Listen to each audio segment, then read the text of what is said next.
guys, Tim here.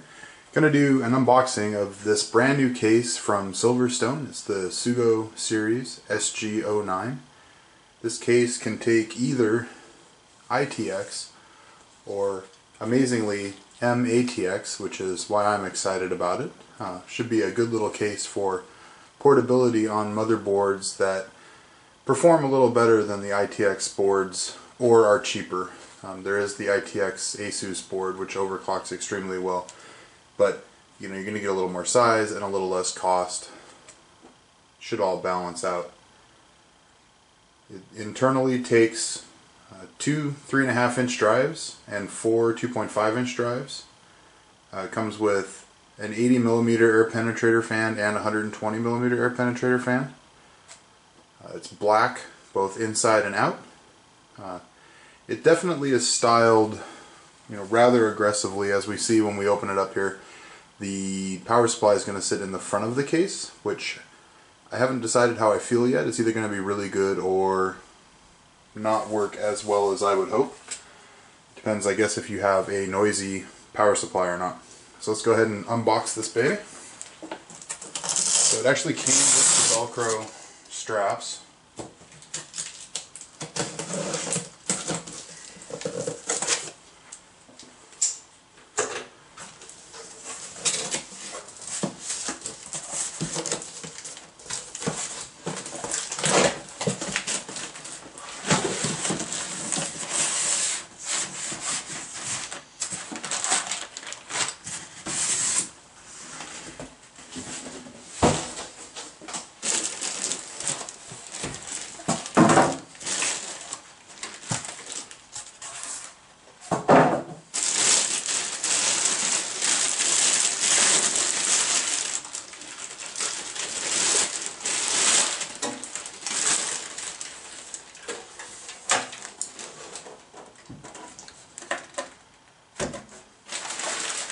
So it comes well protected.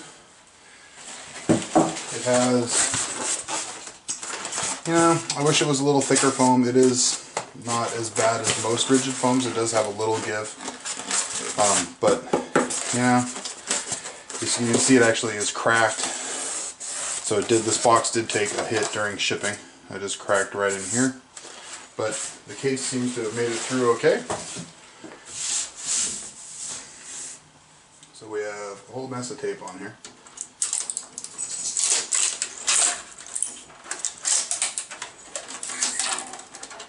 see if I can figure out. Here's the back side of the strip. And this tape is to keep on some of the air filters for the case. They could, I would assume, come off during shipping.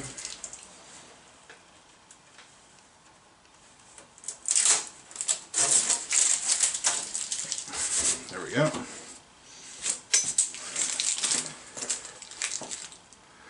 So as you can see, it's a pretty good looking case. I actually don't think the pictures do it justice.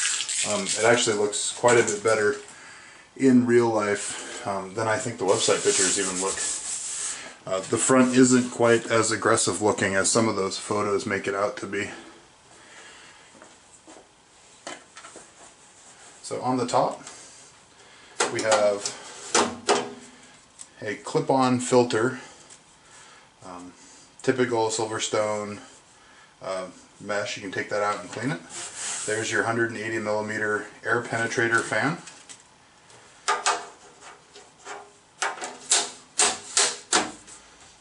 On the side, you have room for two 92mm fans and the pre-installed 120mm fan. That's also an air penetrator fan. And then you have the exhaust for your power supply. And all of these just have little tabs. They're not magnetic. They do clip in. On the other side, we have room for one 80mm fan.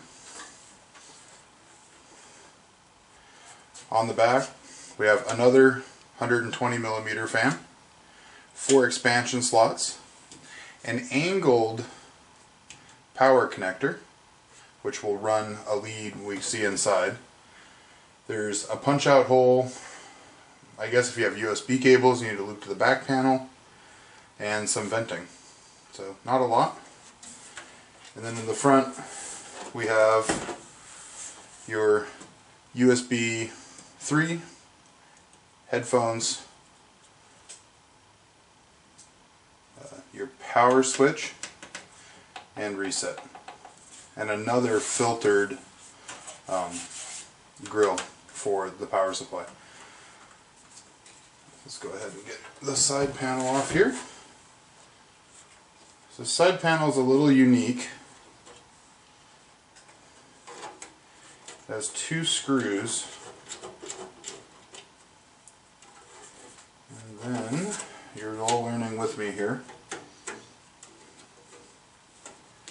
Aha, the whole case comes off in one scenario, and the bottom panel where the 2 92mm fans are actually comes off as a separate piece with 1 screw.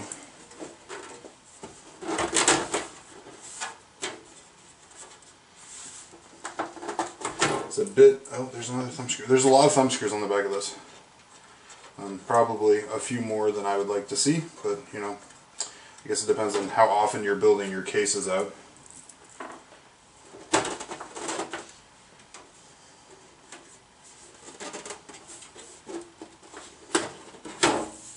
This is a rather interesting case.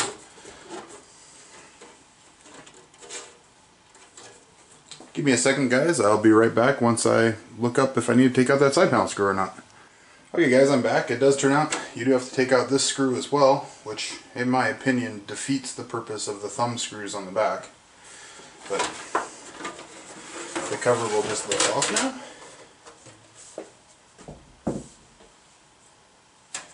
And then this side panel also has a screw in the bottom right here. So some assembly or disassembly required, as the case may be. And then this panel just pops off. So there's your one side 120mm fan. It's got the directional airflow. These do a really good job of directing the air right in a focused beam where they're pointing. Now the internals. So here is your massive cables. This is the extension. The main cable here is the extension cable for the power supply. So you can just plug it in there, or probably right there. It would have been nice to see this a little shorter, so you didn't have to cable management quite as much, but not not the end of the world. You can tuck it away somewhere. The air penetrator fan on the top has a nice braided sleeving on it. Unfortunately, the air penetrator fan on the back does not. So I would have loved to see all the fans in this case have the same consistency on the cabling. But this is, while not a super expensive case, it's not cheap either. So for $100 or thereabouts, I kind of expect to see all of these cables, black would be nice. And again, this case really isn't meant, as we can see by how many screws you had to take out, this case isn't really meant to be disassembled and reassembled a lot. So we have the power, USB 3.0, front audio, and then your normal hard drive LED, power, reset switches there. And then inside you can see the room for full ATX power supplies. We have room for 2 dual slot graphics cards, or 1 triple slot graphics card, up to I think it's 14 inches. So pretty much anything on the market today is going to work. We have your pre-mounted standard spots, which look like they're the pre-mounts for the ITX, and then you add in your extra for m-atx. There against the 180mm fan. It's actually blowing air into the case. This is a pressurized case, so all the fans draw air in. The only exhaust fan is the small fan in the back. This is one part I'm interested to see if this faceplate is removable. And I don't think it is. I'll update the video if I find out there's a way to take this slot load panel out. But one complaint I have about this case, and that's pretty much the only one I have, is that they went with a slot loading DVD. Now, the only reason I can think that they would have done this is because they sell one of the only slot loading DVDs. Unfortunately, I want to use this in my media center PC that I could also take out and do video editing and stuff with when I'm not, watching movies or something. So, a slot loading Blu-ray DVD drive is about $400, whereas a regular, just slot load, or not slot loading, just a regular slim trade drive is about $80. So, unfortunately, I think they go with this for some aesthetics, but how hard would it be to allow somebody to take off this front plate and use maybe a different front plate to put a normal slim drive in? So that's kind of disappointing to see. This tray is also removable if you don't want to use it. On the back is where we have the room for your two 3.5-inch drives, and then these brackets hold your they can each hold two 2.5-inch drives, and then you would use your right here for the cable routing. It does have a CPU back cutout, which is awesome. The only thing, and we'll have to see, I'm going to do a build video on this case, is how close the bracket gets to this metal. I would have liked to seen some insulation on the back, maybe just some rubber or some foam, something to make sure that you can't short out your processor there. This is the spot for the 80mm fan, and that's about it. So thank you for watching this first case unboxing. If things are a little out of alignment here, I apologize. This is the first case I've done to date, but I'm really looking forward to doing a build video in this case for you guys. So you'll get to see how an ASUS m-atx deluxe motherboard goes in here, the m-atx motherboard with Core i5 3570K, and maybe if I can fit it in here, an H80 or an Intel cooler, and we'll see what kind of overclocking we can get out of this case. So again, this is Tim for Timmy Tech TV. I really appreciate all you guys watching. Please subscribe, and I'll see you next time. Hey guys, this is Tim. I forgot to do the accessories package. There's a lot in here. So we have our user's manual, and it's pretty good. The SilverStone manuals are pretty good about calling out what kind of parts work. They recommend video cards, what kind of video cards. They recommend what kind of SATA cables for the connections. Make sure you read this. I'm going to, because definitely, like, just flipping through there, I saw where it said not to use angled SATA cables because of how the drives are arranged. And just little stuff like that is really going to help you out.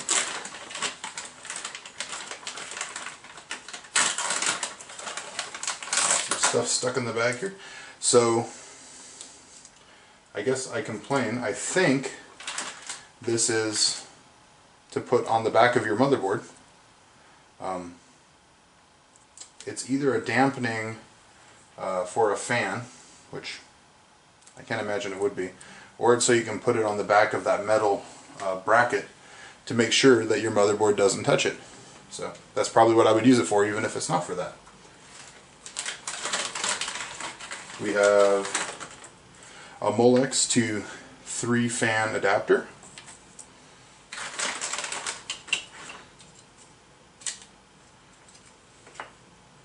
We have a few sticky feet. There is a USB 3 to USB 2 adapter. That's really nice to see. There is an extra bracket for the 3.5s in the back.